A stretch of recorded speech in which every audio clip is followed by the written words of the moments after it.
لا حول ولا قوة إلا بالله العلي العظيم. أعوذ بالله من الشيطان الرجيم. بسم الله الرحمن الرحيم. الحمد لله رب العالمين. الصلاة والسلام على أشرف الأنبياء والمرسلين سيدنا مولانا مولى الثقلين جد الحسن والحسين أبي القاسم محمد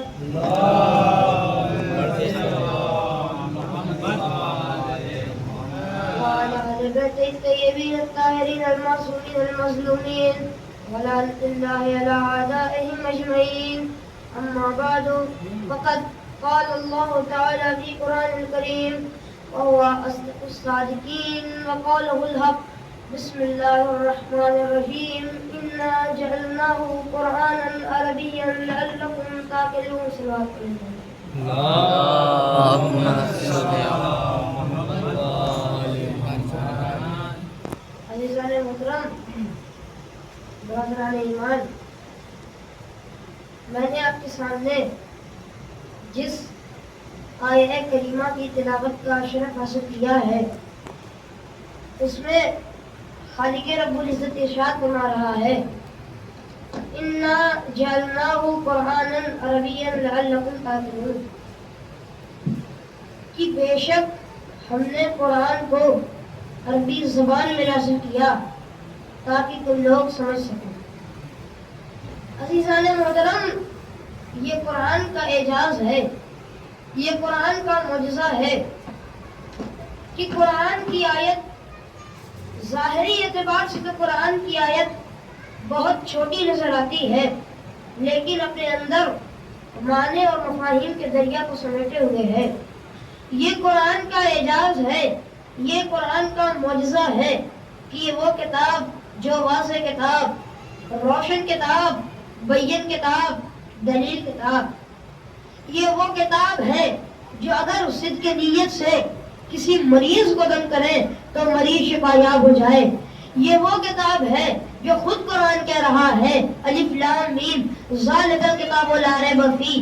یہ وہ کتاب ہے جس میں کوئی شک نہیں ہے، یہ کتاب لا ریب ہے، یہ کتاب بے عیب ہے.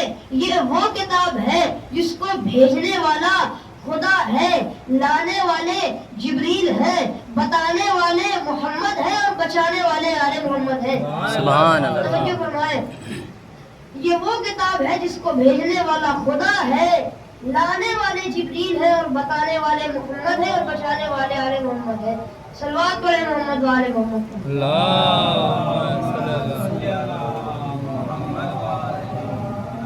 عزیزان محترم، اس دنیا میں سینکڑوں زبانیں بولی جاتی ہیں، لیکن ہر زبان کے اپنے کچھ آداب ہوتے ہیں، کچھ قواعد ہوتے ہیں، کچھ نزاکتیں ہوتی ہیں، کچھ باریکیاں ہوتی ہیں، کچھ سلیقے ہوتے ہیں، کچھ طریقے ہوتے ہیں، کچھ گرامر ہوتے ہیں.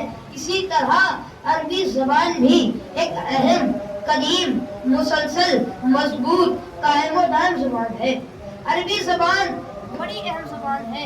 عربی زبان کی عظمت اور اہمیت کو سمجھ لینا اتنا کافی ہے کہ قیامت تک باقی رہنے والی کتاب قرآن مجید قانون الہی خود عربی زبان میں ہے.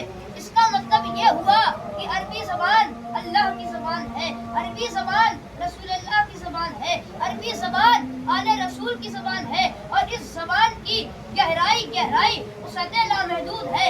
عربی زبان میں کوئی حرف، کوئی زبر، کوئی زیر، کوئی پیش، کوئی مد، کوئی جزم، کوئی ساکن ایسا نہیں ہے کہ جس کی بنیاد میں کوئی پیغام یا کوئی میسج نہ پوشیدہ ہو. شاید یہی وجہ تھی پروردگار عالم نے قرآن مجید کو، فرقان حمید کو معجزہ بنا کر نازل کیا اور یہ کہہ کر نازل کیا اِنَّا جَعَلْنَاهُ قُرْآنًا عَرَبِيًّا لَعَلَّكُمْ تَعْقِلُونَ کہ بے شک ہم نے اس قرآن کو عربی زبان میں نازل کیا تاکہ تم لوگ سمجھ سکو. صلوات پڑھیں محمد و آل محمد.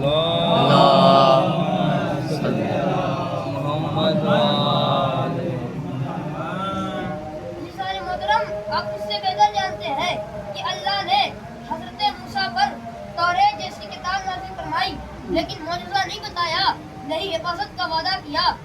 حضرت موسیٰ کا معجزہ کیا تھا؟ حضرت تھا کہ جو ان کے پاس عصا تھا وہ ان کا معجزہ تھا، کتاب معجزہ نہیں تھی۔ اسی طرح پروردگار عالم نے حضرت داؤد پر زبور جیسی کتاب نازل فرمائی لیکن معجزہ نہیں بتایا، نہیں حفاظت کا وعدہ کیا۔ حضرت داؤد کا معجزہ کیا تھا؟ حضرت داؤد کا معجزہ یہ تھا کہ جب وہ زبور کی تلاوت کرتے تھے تو ان کی تلاوت سے زمین و آسمان سے تلاوت کی آواز آتی تھی، یہ ان کا معجزہ تھا، کتاب معجزہ نہیں تھی۔ اسی طرح پروردگار عالم نے حضرت عیسیٰ پر انجیل جیسی کتاب نازل فرمائی لیکن معجزہ نہیں بتایا، نہیں حفاظت کا وعدہ کیا۔ حضرت عیسیٰ کا معجزہ کیا تھا؟ حضرت عیسیٰ کا معجزہ یہ تھا کہ ان کے لیے آسمان سے کھانا آتا، یہ ان کا معجزہ تھا، کتاب معجزہ نہیں تھی۔ لیکن عزیزان محترم، قرآن مجید ایک واحد کتاب ہے جس کو پروردگار عالم نے اپنے آخری نبی پر معجزہ بنا کر نازل کیا۔ کون نبی؟ وہ نبی جس کے دوش پر مزمل مرسل کی رضا ہے، جس کے سر پر انما کا تاج ہے، جس کی زبان پر وما ینطقو کا پہرا ہے، اسی نبی کے اوپر پروردگار عالم نے اپنی کتاب قرآن مجید کو، فرقان حمید کو معجزہ بنا کر نازل کیا اور یہ کہہ کر نازل کیا اِنَّا نَحْنُ نَزَّلْنَا الذِّكْرَ وَإِنَّا لَهُ لَحَافِظُونَ، کہ بے شک ہم نے اس قرآن کو نازل کیا ہے اور ہم ہی اس کی حفاظت کرنے والے ہیں۔ صلوات پڑھیں محمد وآل محمد۔ اللہم صلی اللہ محمد وآل محمد۔ عزیزان محترم، اسی واضح کتاب، روشن کتاب، بین کتاب میں خالق رب العزت ارشاد فرما رہا ہے لقد ارسلنا رسولنا بالبینات، کہ ہم نے رسولوں کو ادھر سے ادھر بھیجا اور خالی ہاتھ نہیں بھیجا، بالبینات، روشن دلیلوں کے ساتھ بھیجا، واضح نشانیوں کے ساتھ بھیجا۔ اور ساتھ میں کیا بھیجا؟ تو یہی آیت پر کی آواز دے رہی ہے، ہم نے ساتھ میں میزان بھیجا، ہم نے ساتھ میں کتاب بھیجی۔ یہ میزان و کتاب کس لیے؟ لیقوم الناس بالقسط، تاکہ انسانیت عدل پہ قائم رہے، انسانیت عدل پہ باقی رہے۔ میں عدل کی بات کر رہا ہوں، عدل ہم لوگوں سے بہتر کون سمجھ سکتا ہے؟ جن کے یہاں عدل ہی نہ ہو وہ عدل کی بات کیا کریں گے؟ خدا کیا کہہ رہا ہے؟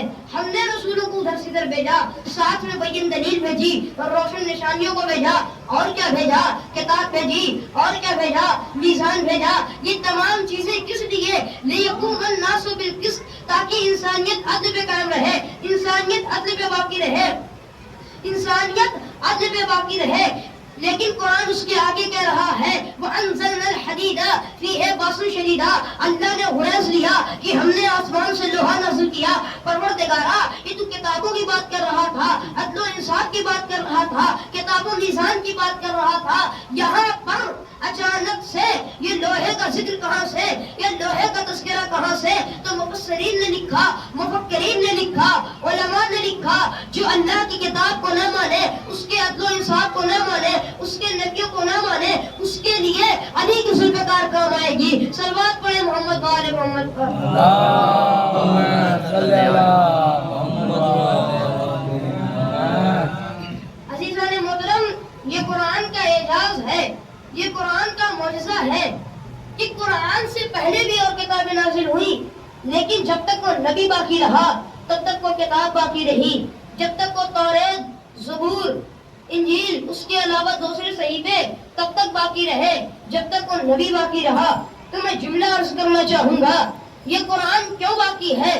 رسول خدا تو دنیا سے جا چکے، تم چلا، اس قرآن کا کوئی وارث ہے، اس کتاب کا کوئی وارث ہے جو اسے باقی رکھے ہوئے ہے؟ اور یہ واضح کتاب اور روشن کتاب، بین کتاب، دلیل کتاب، یہ کتاب وہ جس کا ایک ایک لفظ معجزہ، یہ کتاب وہ جس کی ایک ایک آیت معجزہ، یہ کتاب وہ جس کا ایک ایک حرف معجزہ، یہ کتاب وہ جو مکمل معجزہ، یعنی اس جیسی کوئی کتاب نہیں، مالک کی طریق بے مثل کتاب، لا ریب کتاب، واضح کتاب، روشن کتاب تو نے کب نازل کیا؟ تو خود قرآن کہہ رہا ہے اِنَّا أَنزَلْنَاهُ فِي لَيْلَةِ الْقَدْرِ، ہم نے اسے شب قدر میں نازل کیا۔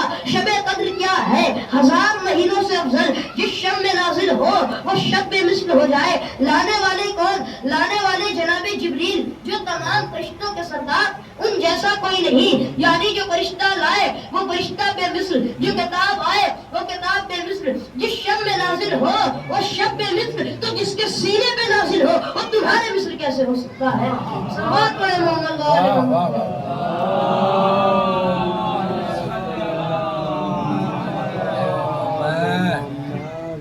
اور جب اللہ نے یہ ذکر کیا تو اللہ خاموش نہیں رہا بلکہ آیت پڑھ کے آواز دے رہی ہے ینفع الناس ومنافع للناس، اس میں لوگوں کے لیے بڑا فائدہ ہے، یعنی اللہ نے بتایا کہ مومنین کے لیے فائدہ ہے اور منافقین کے لیے خسارہ ہے۔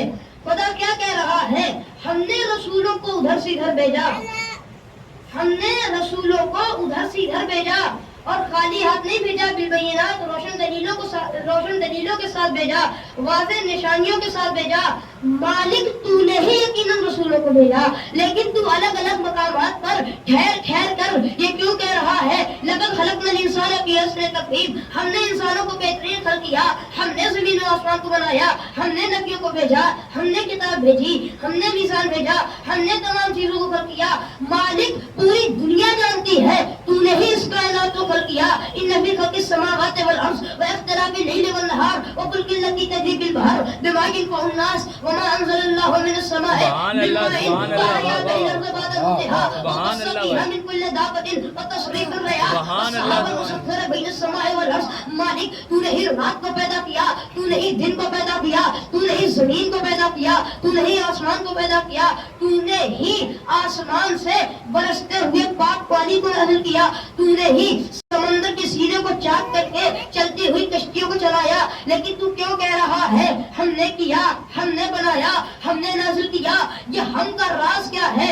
یہ ہم کا راز کیا ہے؟ تو آوازیں قدرت آئے گی، یہ ہم جو ہے سوائے میرے کسی پہ اچھی نہیں لگتی، یہ ہم جو ہے سوائے میرے کسی پہ اچھی نہیں لگتی، لیکن پروردگارا جو تیرے کچھ خاص بندے ہیں جو کہہ رہے ہیں کہ زمین کا خاکی فرش ہم نے بچھایا، یا آسمان کا سامیانہ ہم نے لگایا۔ صلوات پڑھے محمد وآل محمد۔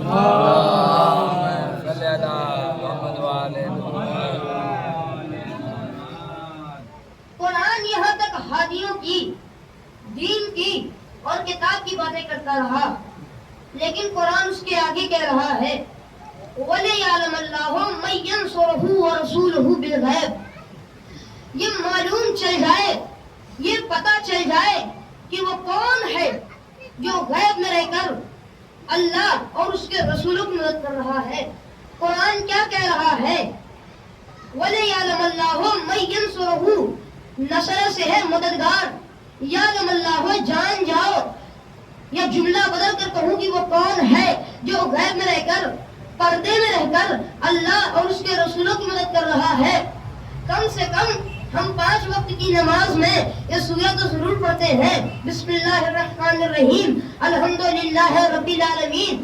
خدا وہ ہے جو تمام عالمین کا رب ہے، یعنی اللہ کی ذات وہ جو تمام عالمین کے لیے اس کے رسولوں کی مدد کرتا ہے، رسول وہ جو تمام عالمین کے لیے، رسول کے لیے قرآن نے کیا فرمایا وَمَا أَرْسَلْنَاكَ إِلَّا رَحْمَةً لِّلْعَالَمِينَ، تو پہلی شے نظر آئی خدا وہ جو تمام عالمین کے لیے، رسول خدا وہ جو تمام عالمین کے لیے، مالک کوئی اور شے۔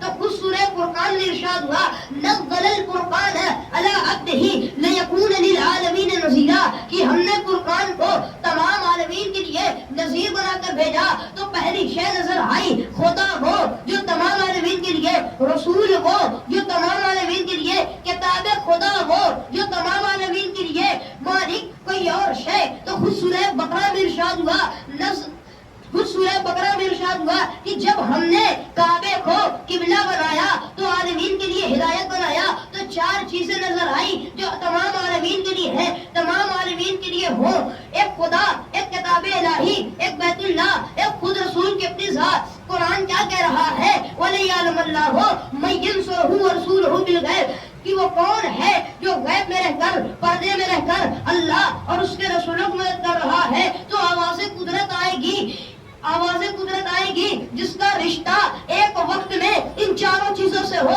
وہی غیب میں رہ کر پردے میں رہ کر اللہ اور اس کے رسولوں کو مدد کرے گا۔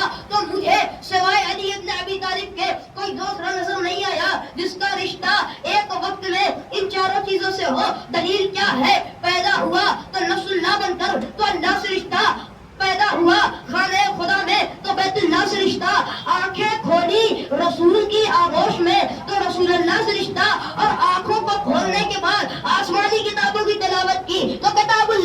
سکتا. سبحان اللہ. صلوات پڑھے محمد و آل محمد.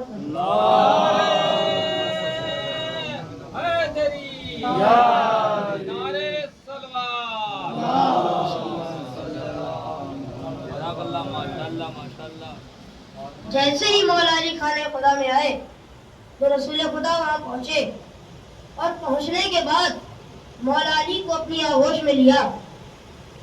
جیسے ہی مشام امامت نے رسالت کی خوشبو کو محسوس کیا، یعنی رسول کی خوشبو کو محسوس کیا، تو علی نے اپنی آنکھوں کو کھولا اور آنکھوں کو کھولنے کے بعد جو کلام ہوا کہ اے علی کچھ سنا دے. علی نے توریت سنائی، علی نے زبور سنائی، علی نے انجیل سنائی. رسول اللہ تصدیق کرتے رہے، یا علی آپ نے توریت صاحب توریت سے بہتر پڑھی، آپ نے انجیل صاحب انجیل سے بہتر پڑھی، آپ نے زبور صاحب زبور سے بہتر پڑھی. لیکن وہیں پر مولا علی نے قرآن کی تلاوت شروع کر دی. جب میں نے یہ کہا کہ علی نے قرآن کی تلاوت شروع کر دی تو ہو سکتا ہے امت مسلمہ بگڑ جائے اور کہنے لگے کہ آپ علی کو پڑھا دیتے ہیں، معاذ اللہ رسول کو بھٹا دیتے ہیں. تو نہ ہم علی کو پڑھاتے ہیں نہ معاذ اللہ رسول کو بھٹاتے ہیں. جس کا جو مقام ہے اس کو اس مقام سے گفتگو کرتے ہیں. تو کہا کس بات کی امت مسلمہ بگڑ گئی؟ کہنے لگے علی نے توریت سنائی، سمجھ میں آتا ہے توریت نازل ہو چکی تھی. علی نے زبور سنائی، سمجھ میں آتا ہے زبور نازل ہو چکی تھی. علی نے انجیل سنائی، سمجھ میں آتا ہے انجیل نازل ہو چکی تھی. لیکن قرآن سنا دیا، آپ نے علی کو پڑھا دیا. تو اس کا جو آپ نے علی کو پڑھا دیا اور کیا آپ نے علی کو پڑھا دیا اور رسول کو بھٹا دیا. اور وہ پھر وہ لوگ اشکال کیا کرتے ہیں، کیا معاذ اللہ رسول کو قرآن نہیں آتا تھا؟ علی نے ان سے پہلے قرآن پڑھ دیا، علی نے ان سے پہلے قرآن پڑھ دیا. تو میں ایک جملہ کہنا چاہوں گا، اگر رسول اللہ کو قرآن نہ آتا تو رسول اللہ تصدیق کیسے کرتے اور کہتے کیسے؟ آپ نے توریت صاحب توریت سے بہتر پڑھی، آپ نے زبور صاحب زبور سے بہتر پڑھی، آپ نے انجیل صاحب انجیل سے بہتر پڑھی اور قرآن کو ایسا پڑھا کہ جیسے میں پڑھتا ہوں. تو یہاں پر امت مسلمہ بگڑ جاتی ہے اور